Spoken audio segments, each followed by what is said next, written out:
Greetings, my name is Dr. Jacqueline Gates, and you're watching Passing on the Mantle with Pastor Undena. Welcome, welcome, welcome to another exciting episode of Passing on the Mantle with Pastor Undena, keeping the foundation and doctrines of the church. We are celebrating 27 episodes. And I am so thankful to all of you that have been tuning in, watching, inboxing us on things that you're enjoying about the show. And we want you to continue. So please go to our website, ptmu1.com. But today, great topic of discussion because some of you have been asking questions about this life of being single.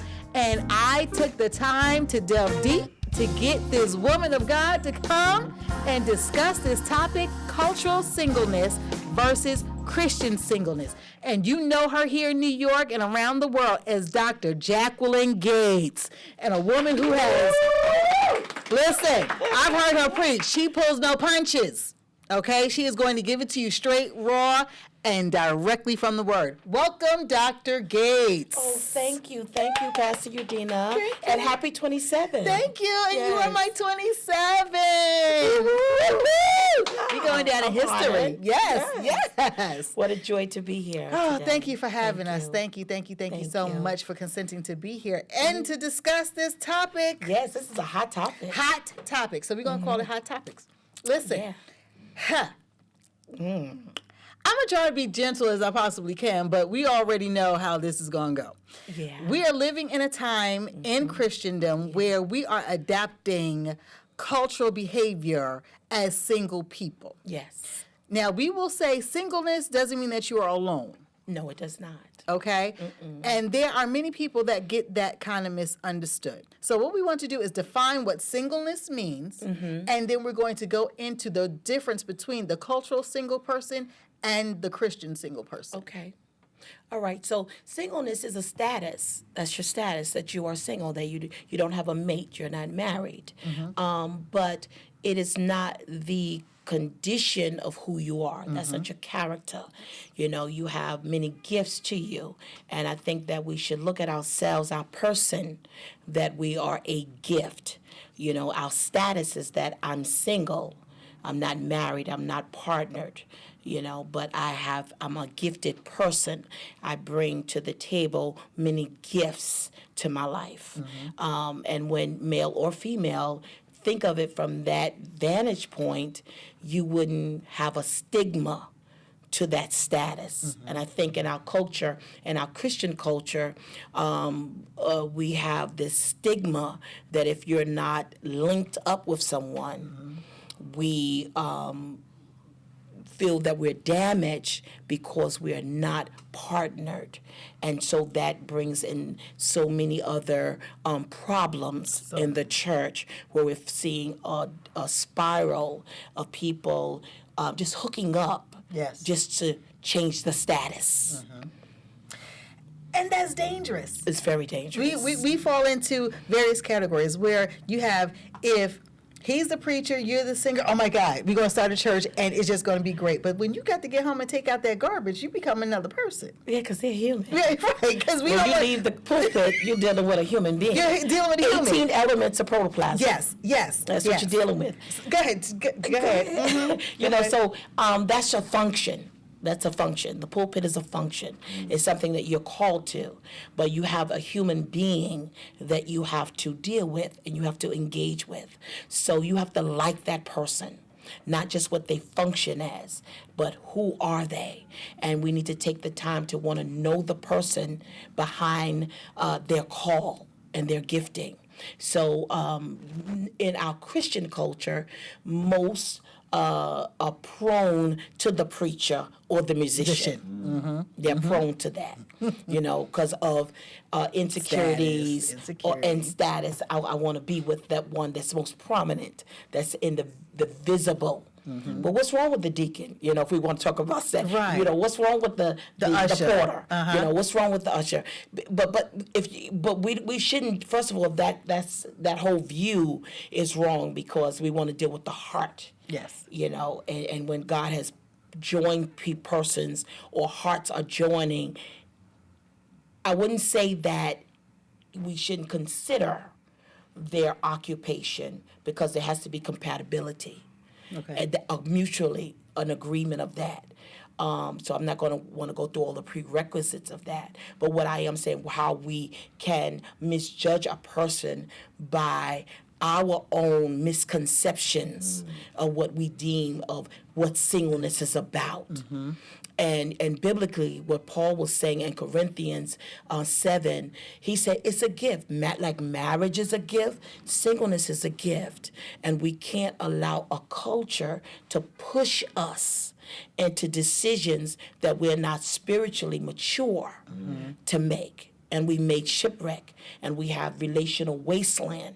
We got so many problems because we're jumping into this without wise counsel and without being spiritually and emotionally mature or financially And mature. that's true, because I know of some pastors that, even in their culture, they believe in, prearranged marriages and things that they're still practicing today. And I think it's a very a misjustice to marriage in general, because just because you want them to be together because that's your culture doesn't mean that they're actually compatible people to be married. Right. And then when they're going through, situations in their household, you can't say, well, you got to put God first. Right. That's not enough. Right. Or you say, well, because he's a preacher or musician, that ministry comes before your family. And I know that there are pastors teaching that church comes before your family. Wow. That's a detriment, because for me, that's not a healthy view. That's not healthy to push that at the risk of losing, to build ministry at the risk of losing your family. And I think if we would introduce the dynamic of family, which is the representation of Christ and his church, if we would introduce healthy relationships, if we would introduce dating and relating, we would see the statistics of failed relationships minimize. It would decrease. But because we are going in without advice, and we're going in with almost a rebellious attitude, people don't want.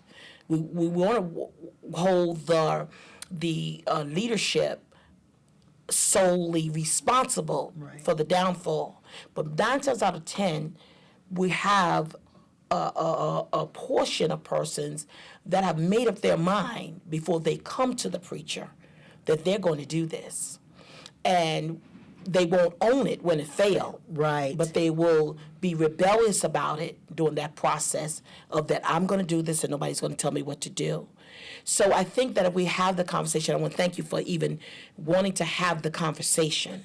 We need to have the conversation that if we get back to the basics of what we didn't do in years past, we never had that conversation of healthy dating and relating. What does that look like? Yes. Like what does it look like to see a couple coming to church and worshiping God together? Yes. Without being attached before you think that there's sexual immorality attached to it. Ooh, they sleeping together. Right. Well, how you know? Right. You know? Exactly. We don't think, but so we shun it, and then that's when the secrets come in. Right. That's where all the sneaking, the ducking, the hiding, the peeping, the that's where that stuff comes in. But see, okay, so now we're dealing with, let's say, 2 or 3 dynamics of people, because no longer can my grandmother, my mother's generation, say, just stay.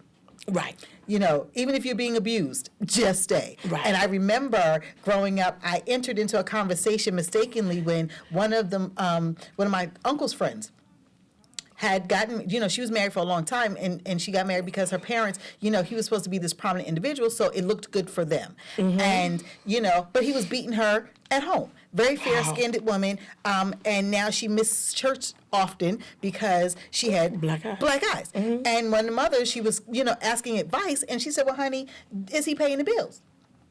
And she said, yes. And so she said, then you stay.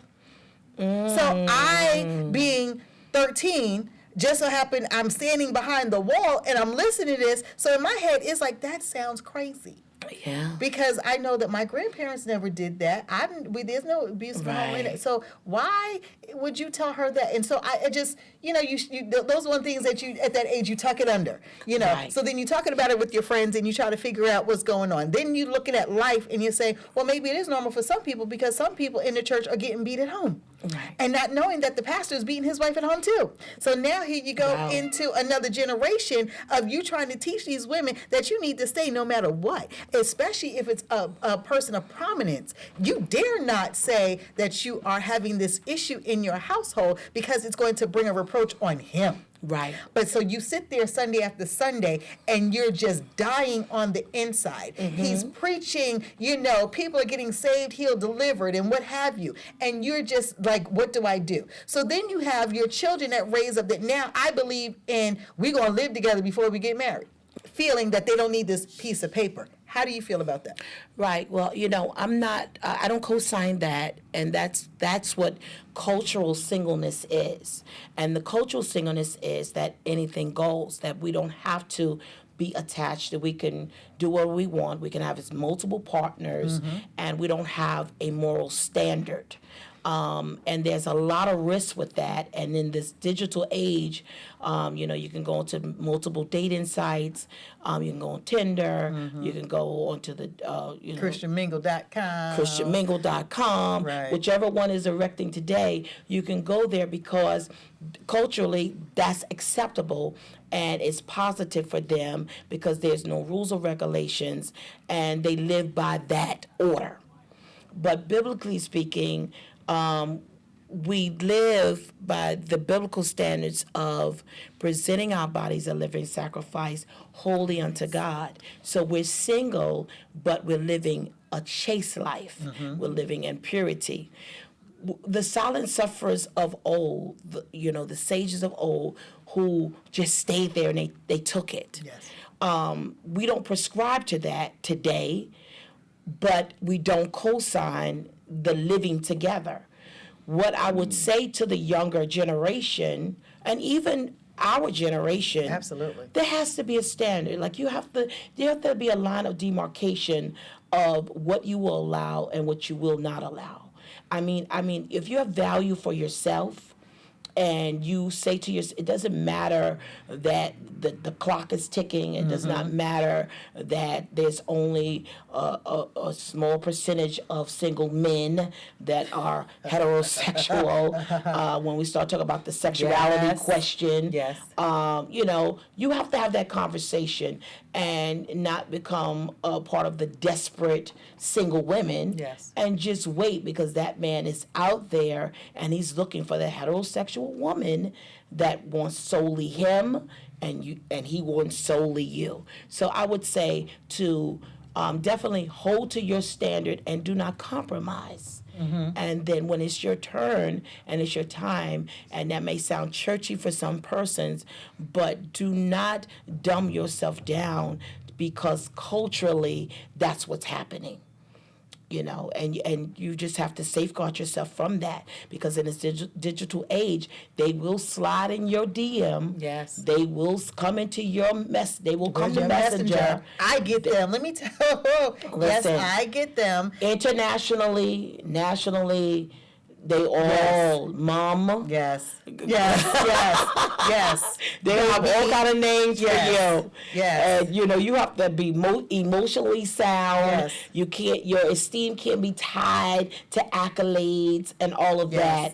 that. And me being single, that's my love language. I love affirmation of words and all of that stuff.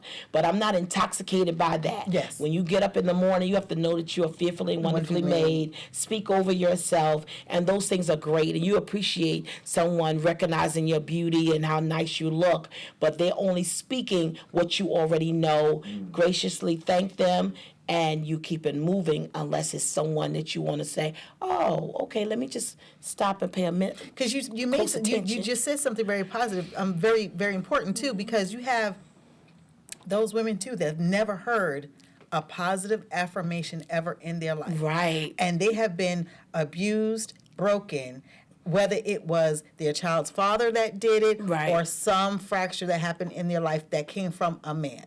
And now here you are 35, site. 40 years old, 50 years old, trying to get something that you've never had. Then you get this crazy dude On social media. The because suspect. No. Suspect, incarcerated, whatever it is. And so now it's like, what are you doing? No, you need friends. You need friends. You need friends, and you need friends, and going back to opening up the conversation to have a good, safe place. Yes. To talk to people, to talk to, where we would shun opening up of how we felt about relationships. I think we need to talk about it because it's healthy. And that's what Paul, I believe, was talking about in 1 Corinthians 7. If we're going to be, because the way the world presents it is that you can be single, that's positive. Right. Because everyone don't desire to be attached because it's just too stressful. It's too aggravating. It comes with too much. And that's, so it's okay. It's positive. If you don't want to be attached to someone, that's positive. You don't have to be. Right. There's no pressure there. And you don't feel that that's a false sense of commitment? No, I don't think it's a false sense of commitment, but where the world tries to push us that we're subhuman or we have repressed feelings is because of the sexuality piece. Okay, because you're not releasing how you should express yourself because God created you that way. So where I believe he is saying in Corinthians 7 is you should build the gifts of you and express it through other relationships. And that is to know God deeply and to know sisterhood, to know brotherhood, to hone in on those other relationships and find fulfillment. Right. So when this one person becomes, let's say you do find this one, when they become your only one, is that not a warning sign? I think it's a warning. I think that it's definitely an indicator that you need to broaden your base. You definitely need to broaden your base because it has the propensity to be a controlling mechanism, and it could go the wrong way. Right. Especially if you haven't been exposed, it could go the wrong way. Because our teenagers are getting involved with a lot of that. Mixing. Now, yes. It could go the wrong way. It's dangerous. And so now with the church's responsibility, how are we to teach our single persons how to date? Well, every church, I'm going to bring it back to the church, relative to having singles ministry. Now, every church does not have that, but I think that it's a good component to have in the vision plan, to have a singles ministry. They may think that's corny, like I don't want to go out with that, but I think it's safe because if you had it, and let's say there was a potential person, male or female, that you were interested in, and it was in a group, and you went bowling, they went to the theater. If you were not interested, you watched how they moved around the crowd, and you had a potential interest, but maybe they were too boisterous. Maybe with your perception of them, you saw the way they moved, you didn't like it, you could back out slowly through the groups. But if it was a one-on-one, maybe it was too much pressure for you, and so they would never know. Because in the church, if they asked you out, and now you're not interested because you see now there's no connection here. Right. Now you're holding a responsibility because everybody knows they asked you out. Right. Now if they go and ask another young lady out, well, he just asked her out. How's he asking her out? But if you kept it in the group, once he saw how you act and saw your deportment, he was safe because he saw for himself. And he never even approached you. He could just walk right on past you and went to someone else. Another question. That was safe. That is safe. So let me ask this other question. How important is it that we as women and we as men be whole individuals? Because two halves don't make a whole, which we want people to believe. 2 wholes or 2 wholes. 2 wholes make a whole. And how important is it, like my husband and I talk about this all the time, you need to bring more to the table than your appetite. Oh, absolutely.